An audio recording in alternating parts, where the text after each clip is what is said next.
When I refused to let my husband's sister borrow my car, she spread a lie that I had hit her child.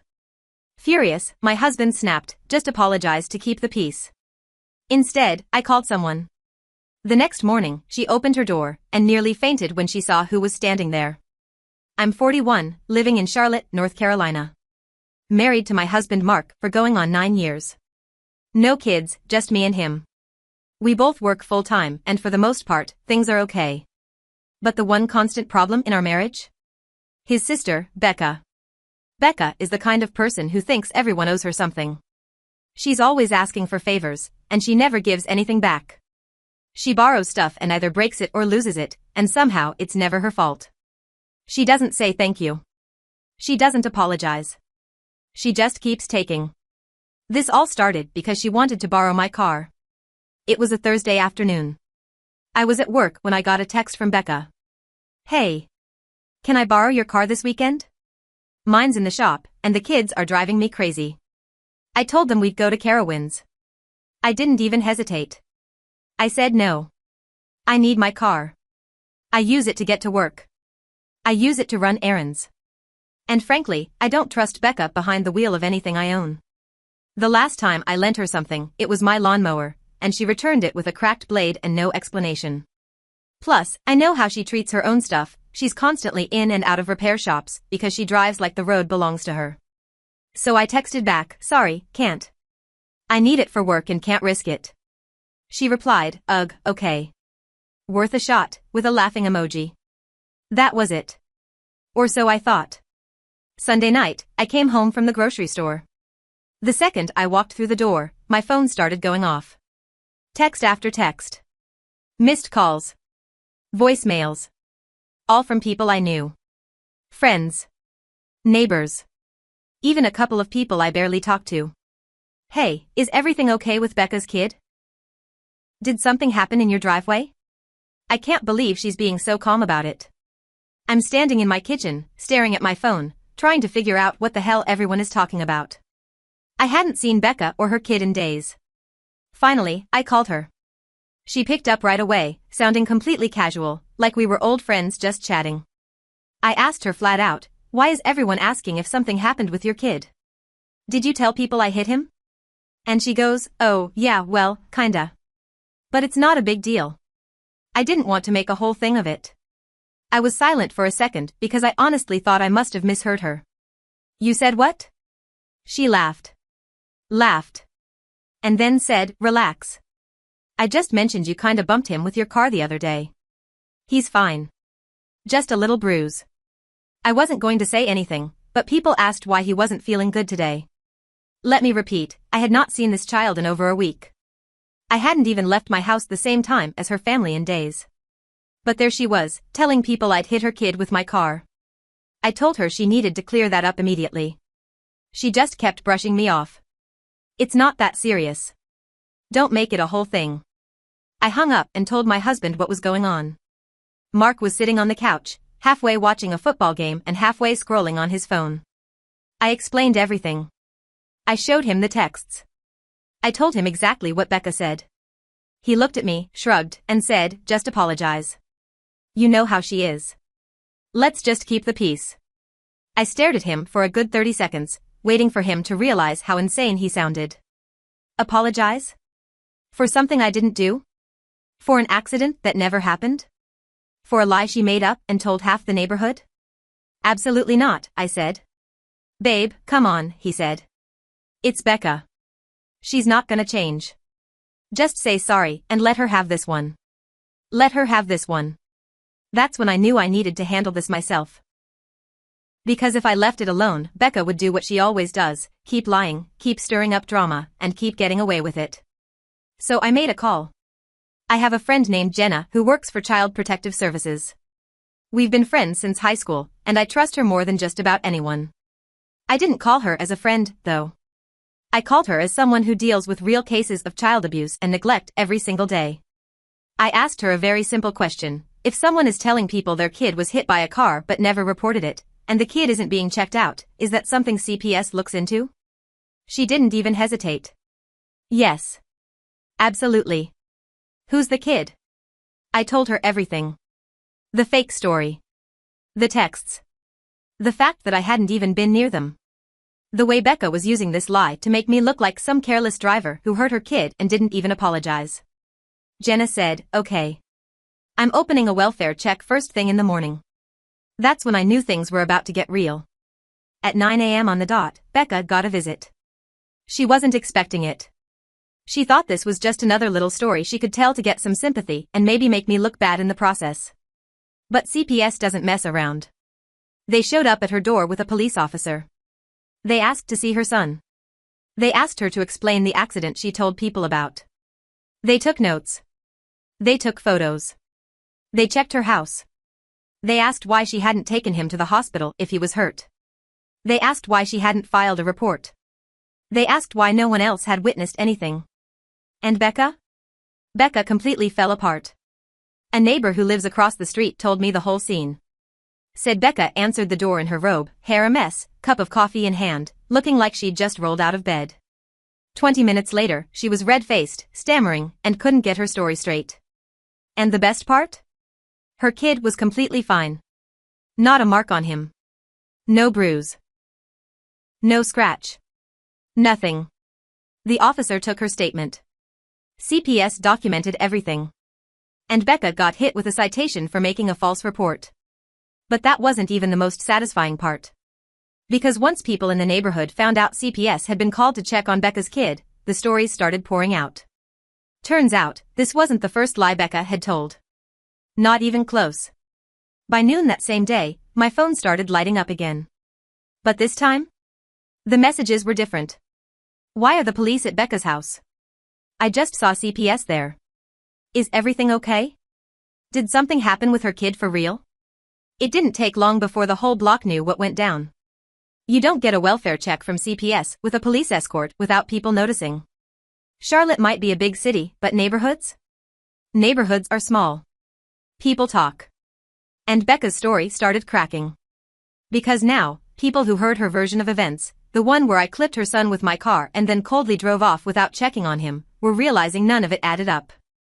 One neighbor, Greg, who lived 2 doors down, texted me this, "Funny how she said you hit him Friday, but we saw you leave before noon and you weren't back until after dark." Exactly. Because I was at work. Like I always am on Fridays. But here's where things took a turn I didn't see coming. Turns out, Becca's lie about me wasn't some random one-off. No. This woman had been building a little web of stories for months. Maybe years. And people were finally starting to connect the dots. One neighbor, Diane, came straight to my door.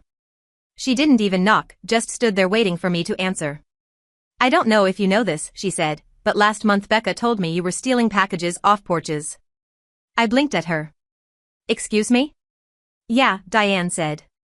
"She told me to keep an eye out because you'd been having money trouble and were taking deliveries." I stood there, stunned. I hadn't heard a word of that before. Then another text came in. From a different neighbor, Katie. "Did Becca ever tell you that you poisoned her cat?" Because she told me that too. At this point, I didn't know whether to laugh or scream. This woman had been smearing me up and down the street for who knows how long, and I'd been totally unaware. I thought she was just mildly annoying. But no. Becca was on a whole campaign. And apparently, she wasn't as subtle as she thought. What made this even worse was Mark. After the CPS visit, he was quiet. Almost too quiet. He didn't say anything for hours, just sat in the living room on his phone, scrolling and scrolling. Finally, I asked him, "So? Still think I should apologize?" He didn't even look up. Just said, "I didn't think she'd take it this far." That's when I realized something important. Mark knew Becca was like this. He'd just been hoping if we ignored it, she'd get bored and move on. But she didn't. She kept pushing, testing, seeing how much she could get away with. And Mark had been letting her. That night, I found him texting her. I couldn't see the whole conversation, but I caught enough over his shoulder to realize he was telling her to just clear things up and stop making stuff worse. I couldn't believe it. I asked him flat out, "Why are you protecting her?" And all he said was, "She's my sister." That's when I decided I wasn't finished yet. Here's the part that no one saw coming. The next day, I got a call from Jenna. "You're not going to believe this," she said. Apparently, during the CPS visit, Becca had made some offhand comment about how the bruise isn't even that bad anymore, even though her kid didn't have a single mark on him. And CPS? They don't play with that. So they pulled school records. Medical records. Just to double-check. And guess what they found? There had been 3 other times in the past year when Becca had taken her kid to urgent care for accidental injuries. All small stuff. A sprained wrist. A cut on his forehead. A bruise on his ribs. And every single time, the story was shaky. One of the reports even mentioned the nurse felt concerned about how vague Becca was being. Which meant Becca wasn't just lying about me. She might have been making up stuff about her own kid. Or worse. I didn't even know what to do with that information. Jenna told me CPS was opening a deeper investigation, and it wasn't just about some fake driveway incident anymore. Now they were digging into Becca herself. And the thing is? Becca had no idea I knew. She was still posting on Facebook like nothing happened, dropping passive-aggressive comments about fake friends and jealous people trying to ruin her life. Meanwhile, I was just sitting back, letting the professionals handle it. But the neighborhood wasn't staying quiet. That week, 3 different neighbors came forward with their own stories about Becca. Greg said she accused his wife of scratching her car. Katie said Becca told her someone had been sneaking into her backyard and she thought it was me. Diane said Becca tried to borrow her car once too, and when she said no, Becca stopped talking to her for months. It was like everyone had just been waiting for someone to say out loud what we were all thinking: Becca is a problem. And now that CPS was involved, and now that the cops had been at her door, no one was afraid to speak up anymore. I heard through the grapevine that Becca was shocked people weren't taking her side. She thought everyone would rally around her, but instead, people started pulling away. They stopped inviting her places. They stopped answering her calls. They stopped believing her stories. And Mark? He started getting quiet whenever I brought her up.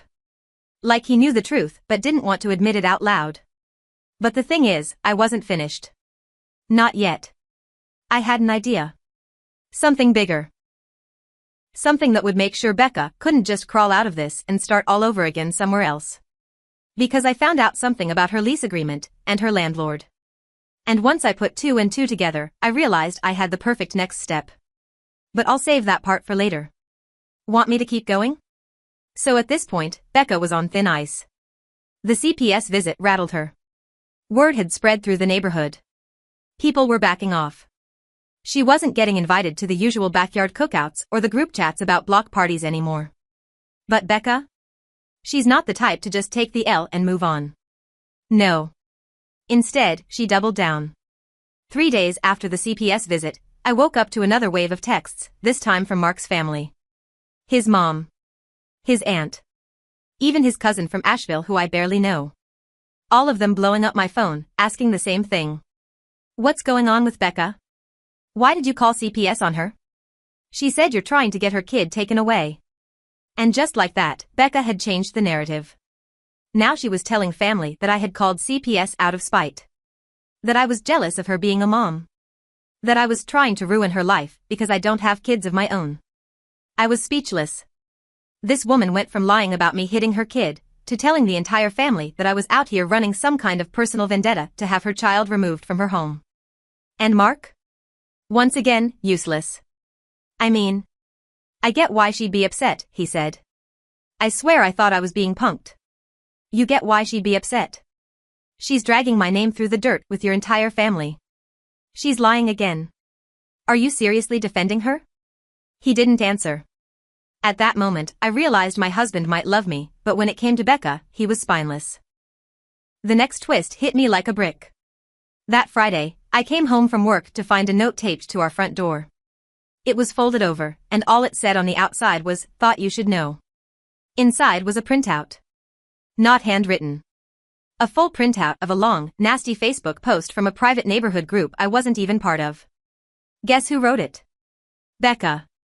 She had posted this long rant accusing me of harassment. She said I had been spying on her family, calling authorities with false reports, and turning the neighborhood against her out of bitterness. She even claimed I'd been stalking her son. I felt sick. I read the whole thing 3 times to make sure I wasn't imagining it. She named me directly. Tagged me. Told everyone she was seeking legal advice and considering a restraining order. It was beyond anything I thought she was capable of. But here's the thing, Becca thought she was clever. She thought posting that in a private group would protect her. Like the rest of the neighborhood wouldn't tell me. Like people were still on her side. But she was wrong. The note? Someone from that group printed it out and left it on my door anonymously. No name, no return address. Just that simple message, thought you should know. And once I had that evidence, my next step became crystal clear. Now, here's where things really get interesting. Remember how I mentioned her landlord? Well, after all this, I finally decided to dig into her living situation. Becca rents. She's been in the same house for about 2 years. Always bragging about her sweet deal and how she's got a cool landlord who doesn't bother her. But what she never mentioned. Turns out, the owner of her house is a guy named Mr. Patterson. Retired, quiet, and lives about 5 blocks away. I only knew about him because we'd met once at a yard sale. So I reached out. Very casually. Just to ask if he was aware of everything going on at his property. Turns out, he was not. When I told him CPS had been called to the home, and that there had been police involvement, he got real quiet. Then he thanked me and hung up. 2 hours later, Diane texted me. Landlord's at Becca's. He looks pissed. Apparently, he showed up unannounced. Knocked on the door and demanded to inspect the place. Becca wasn't happy, but legally, she couldn't refuse. According to Diane, it turned into a whole scene with shouting, slamming doors, and Becca crying on the porch. But wait. There's more. The following day, I get another text from Diane. Check the county records. I didn't know what she meant at first, but then she sent me the link. Guess who hadn't been paying rent? For 3 months. Becca had been telling people her car was in the shop, and that's why she couldn't get around. Telling people she was tight on cash because of repairs. But in reality? She wasn't paying rent. Just living there, hoping the landlord wouldn't notice. And now? He definitely noticed. Word was spreading fast. The same neighbors Becca had been lying to were now whispering about eviction. About CPS. About the police at her house. Suddenly, Becca wasn't the victim anymore. She was the problem. And honestly? I hadn't even touched my real plan yet. Because if she thought CPS and the landlord showing up were bad, I had one more card to play. But I'll save that part for later if you want me to keep going. Want me to continue?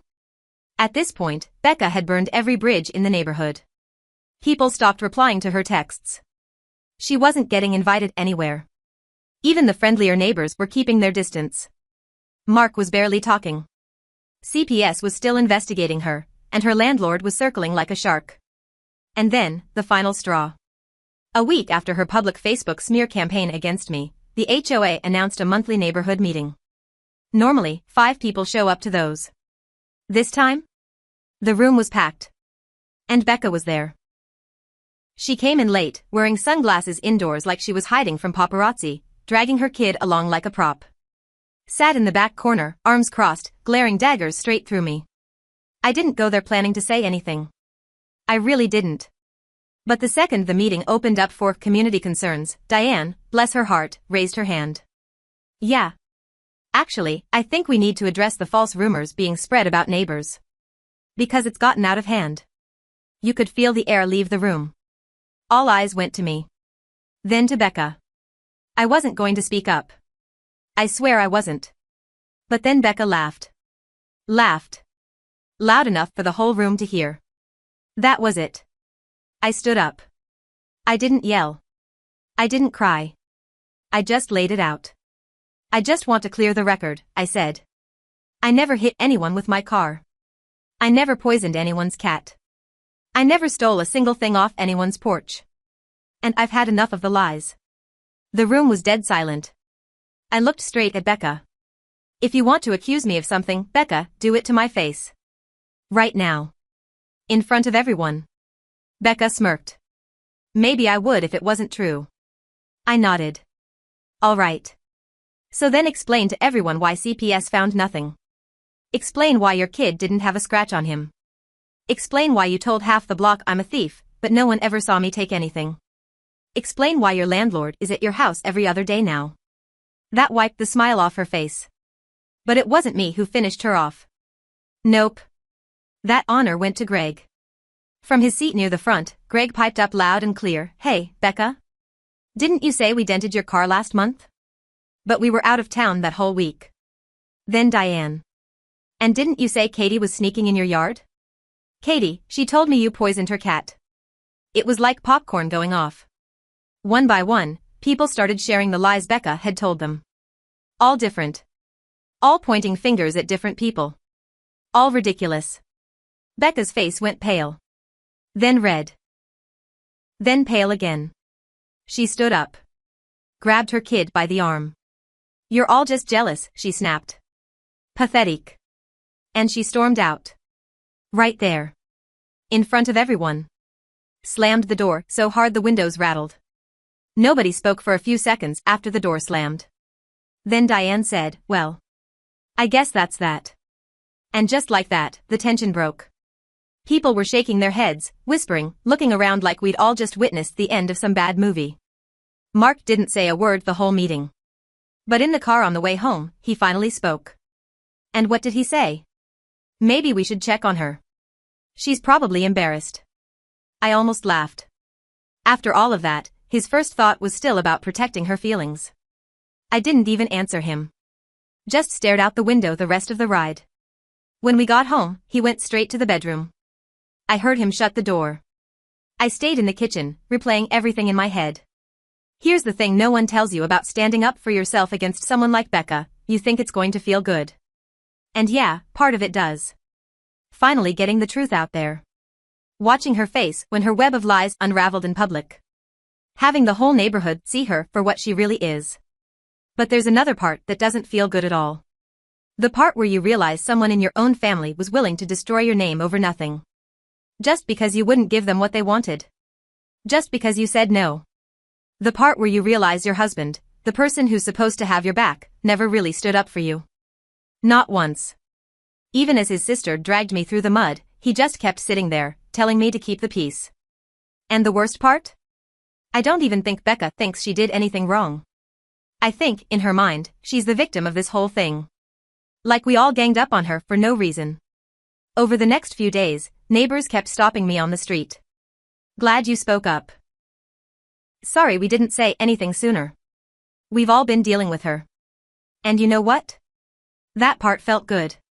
It felt like I wasn't crazy anymore. Like I wasn't fighting this alone. But things with Mark? Different story. He's been quieter. Distant. I think maybe it finally hit him that Becca's behavior is more than just how she is. And me? I'm thinking real hard about what it means to stay married to someone who watched me get dragged through hell and didn't lift a finger. A week after the meeting, Becca's landlord posted an eviction notice on her door. CPS wrapped up their case and closed it with no action, but the file's still open for monitoring, just in case. Becca moved in with Mark's mom, about 2 towns over. I haven't heard from her since. Mark and I are figuring things out. And me? I drive past her old house every morning on my way to work. The place looks quiet now. Sometimes I wonder if she ever really thought it would work, if she thought she could lie her way through life forever. But the thing about liars? They always get caught. Sooner or later. And when they do, all you have to do is stand up and tell the truth. The rest takes care of itself.